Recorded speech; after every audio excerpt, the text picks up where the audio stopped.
Praise the Lord. ஹல்லேலூயா. நமது சுதந்திரத்தை உரிமை கோருதல். சாபத்திலிருந்து ஆசீர்வாதம். உங்களுடன் மீண்டும் இருப்பது நல்லது. நமது சுதந்திரத்தை உரிமை கோருதல் என்ற இந்த வாரத்திற்கான நமது செழுமையான அற்புதமான கருப்பொருளை நாம் ஒன்றாக இணைந்து படித்து வருகிறோம். நேற்றைய எனது பேச்சில் நான் 2 பெரிய எதிரெதிர் ராஜ்யங்களை முன்வைத்தேன். ஒளியின் ராஜ்யம் மற்றும் இருளின் ராஜ்யம் ஆகிய சாத்தானின் ராஜ்யம். இன்று கிறிஸ்துவின் மூலம் நாம் பெற்ற மீட்பின் தன்மையையும் நோக்கத்தையும் விளக்கப் போகிறேன். நமது முதல் வேதவசனம் கலாத்தியர் 3ஆம் அதிகாரம் 13-14 ஆகும். அங்கு பவுல் இவ்வாறாக கூறுகிறார். 13ஆம் வசனம், மரத்திலே தூக்கப்பட்ட எவனும் சபிக்கப்பட்டவன் என்று எழுதியிருக்கிறபடி கிறிஸ்து நமக்காக சாபமாகி நியாயப்பிரமாணத்தின் சாபத்திற்கு நம்மை நீங்களாக்கி மீட்டுக்கொண்டார் என்ற வார்த்தையை கவனியுங்கள். 14ஆம் வசனம், ஆபிரகாமுக்கு உண்டான ஆசீர்வாதம் கிறிஸ்து இயேசுவினால் புறஜாதிகளுக்கு வரும்படியாகவும் ஆவியை குறித்து சொல்லப்பட்ட வாக்குத்தத்தத்தை நாம் விசுவாசத்தினாலே பெறும்படியாகவும் இப்படி ஆயிற்று. உபாகமத்தில் உள்ள மோசே நியாயப்பிரமாணத்தில் ஒரு வசனத்தை பவுல் குறிப்பிடுகிறார். அங்கு மரத்திலோ அல்லது ஒரு மரத்துண்டிலோ, அதாவது சிலுவையை உருவாக்கும் ஒரு மரத்துண்டு அடங்கும், தொங்குவிடப்பட்டு இந்த வகையில் கொல்லப்பட்ட எவனும் சபிக்கப்பட்டவன் என்று தேவன் கூறுகிறார். அத்தகைய ஒரு நபர் அந்த மரத்துண்டில் அனைவருக்கும் தெரியும்படி தொங்குகிறார் என்பது அவர் சாபத்துக்கு உள்ளானார் என்பதற்கான ஆதாரமாகும். எனவே நியாயப்பிரமாணத்தின் சாபத்திலிருந்து நம்மை மீட்பதற்காக கிறிஸ்து இயேசு நமக்கு ஒரு சாபமாக மாறினார். மேலும் அவர் சிலுவையில் தொங்கிய போது இது வெளிப்படையாக நிரூபிக்கப்பட்டது. கிறிஸ்து ஒரு சாபமாக மாற வேண்டியது அவசியம். ஏனென்றால் தேவனின் சாபம் எல்லா பாவங்களுக்கும் தேவனுக்கு எதிரான கீழ்ப்படியாமைக்கும் எதிராக பின்தொடர்கிறது.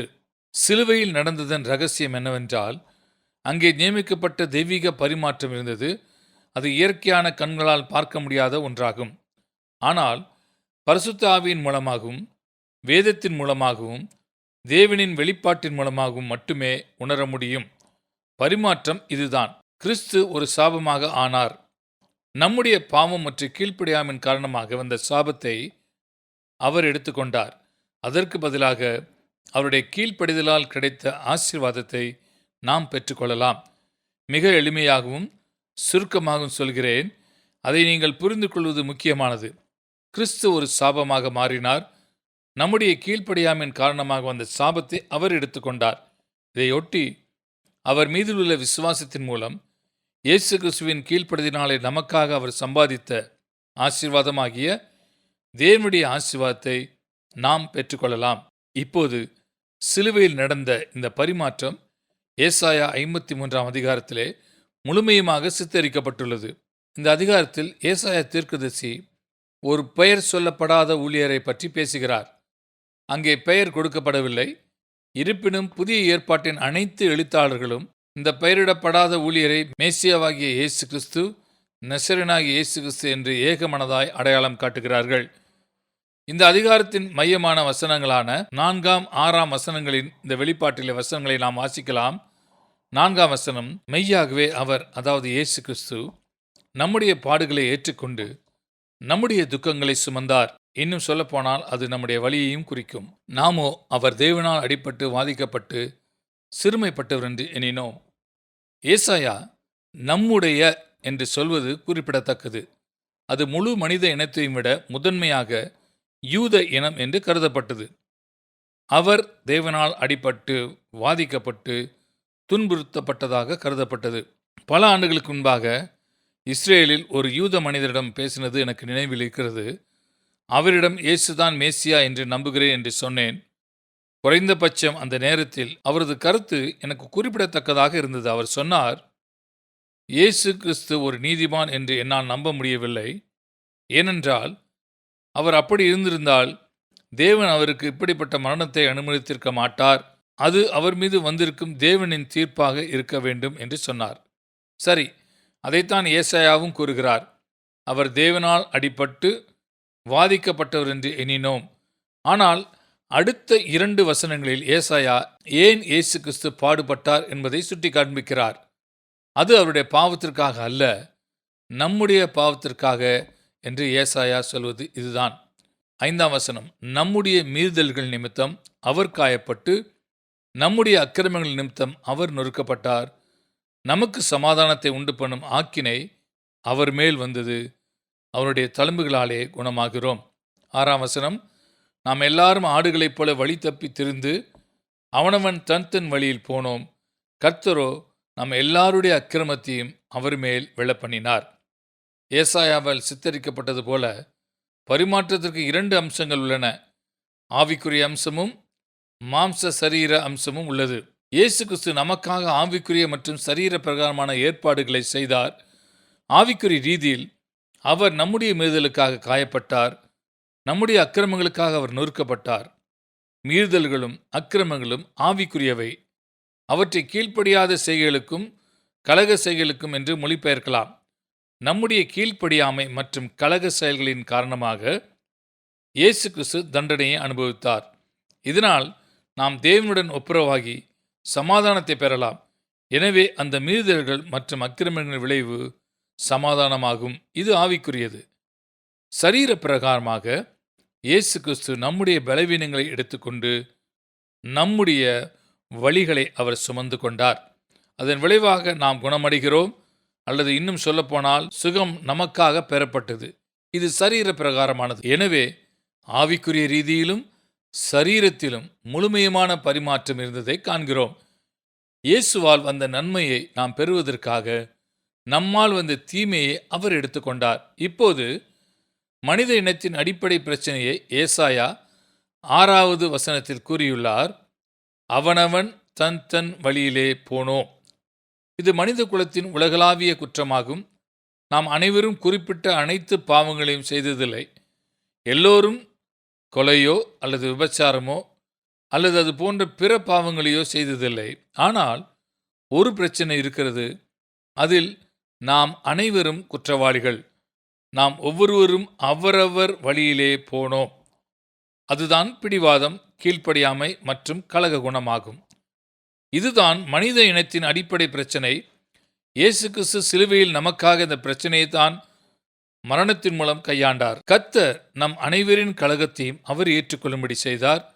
அன்று இயேசு கிறிஸ்து சிலுவையில் தொங்கிய போது கலகமும் அதன் தீய விளைவுகளும் அவரை சந்தித்தன. மனித இனத்தின் வரலாறு முழுவதிலும் தேவனுக்கு எதிரான பாவமும் கீழ்ப்படியாமையும் எப்போதும் ஒரு சாபத்தை கொண்டு வந்துள்ளன என்பதை நாம் புரிந்து கொள்ள வேண்டும். மனித வரலாற்றில் முதல் உதாரணம் ஆதியாகமம் 3ஆம் அதிகாரத்திலே காணப்படுகிறது. இது சர்பத்தால், அதாவது அந்த சர்பத்தின் வேடத்தில் வந்த சாத்தானாவான்.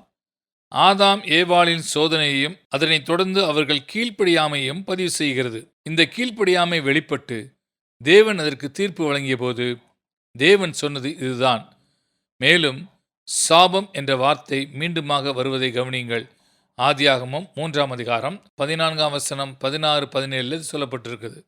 14ஆம் வசனம், அப்பொழுது தேவனாய கர்த்தர் சர்ப்பத்தை பார்த்து, நீ இதை செய்தபடியால் சகல நாட்டு மிருகங்களிலும் சகல காட்டு மிருகங்களிலும் சபிக்கப்பட்டிருப்பாய். நீ உன் வயிற்றினாலே நகர்ந்து உயிரோடு இருக்கும் நாளெல்லாம் மண்ணை தின்பாய். 16ஆம் வசனம், அவர் ஸ்திரீயை நோக்கி, நீ கர்ப்பவதியாய் இருக்கும்போது உன் வேதனையோடு பிள்ளை பெறுவாய். உன் ஆசை உன் புருஷனை பற்றியிருக்கும், அவன் உன்னை ஆண்டு கொள்வான் என்றார்.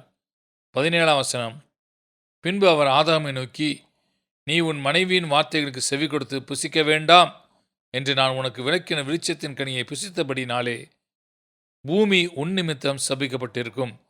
நீ உயிரோடுக்கும் நாளெல்லாம் வருத்தத்தோடே அதன் பலனை புசிப்பாய்.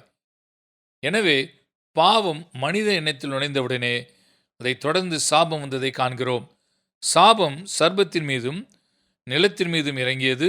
மேலும் இதன் விளைவாக ஆதாம் ஏவாளுக்கு கடின உழைப்பும் வேதனையும் வந்தது.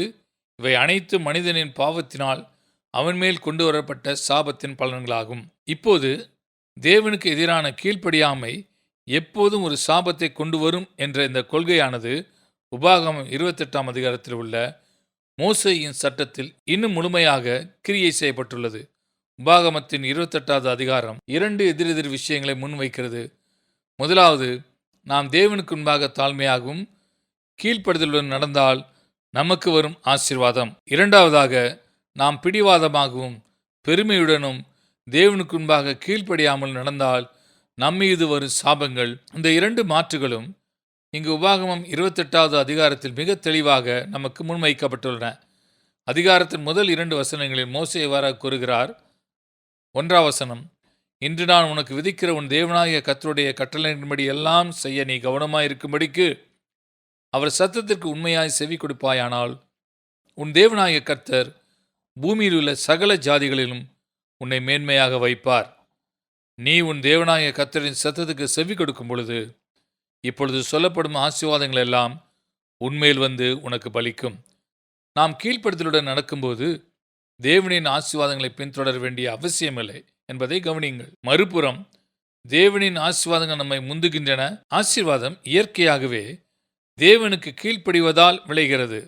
அந்த சட்டத்தின்படி தேவன் பிரபஞ்சத்தை ஒழுங்குபடுத்தியிருக்கிறார். பின்னர் வசனம் 15 மோசே சித்திரத்தின் எதிர்ப்பக்கத்தை முன்வைக்கிறார். அதுதான் கீழ்ப்படியாமையின் விளைவுகள். 15ஆம் வசனம், இன்று நான் உனக்கு விதிக்கிற உன் தேவனாகிய கர்த்தருடைய எல்லா கற்பனைகளின்படியும் கட்டளைகளின்படியும் நடக்க கவனமாயிருக்கிறதற்கு அவர் சத்தத்திற்கு செவி கொடாதே போவையாகில் இப்பொழுது சொல்லப்படும் சாபங்கள் எல்லாம் உன்மேல் வந்து உனக்கு பலிக்கும். சாபங்களின் மிக நீண்டமான விரிவான பட்டியல் உள்ளது. இந்த அதிகாரத்தை படிக்கும்போது ஆசீர்வாதங்கள் மற்றும் சாபங்கள் ஆகிய இரண்டும் ஆவி, சரீரம் மற்றும் பொருள் ஆகிய 3 முக்கிய பகுதிகளை உள்ளடக்கியது. அதுபோலவே இயேசு கிறிஸ்துவின் மூலம் மீட்பின் முழு செயல்பாடும் ஆவி, சரீரம் மற்றும் பொருள் ஆகிய இந்த 3 முக்கிய பகுதிகளை உள்ளடக்கியது. மீட்பின் அழகான சித்திரமும் அதன் முடிவுகளும் 3 யோவான் வசனம் 2 உள்ளன. அதனோடு இன்று நான் முடிக்கப் போகிறேன். யோவான் தனது நண்பரான காயுவுக்கு எழுதுகிறார். 2ஆம் வசனம், பிரியமானவனே, உன் ஆத்துமா வாழ்கிறது போல நீ எல்லாவற்றிலும் வாழ்ந்து சுகமாயிருக்கும்படிக்கு வேண்டுகிறேன். யோவானின் முழுமையான பிரார்த்தனையும் கவனியுங்கள். அவருடைய நண்பர் அவருடைய ஆத்துமா செழிப்பது போல பொருளாதாரத்திலும் நீதியிலும் செழிக்க வேண்டும், நல்ல ஆரோக்கியத்துடன் இருக்க வேண்டும் என்று கூறுகிறார்.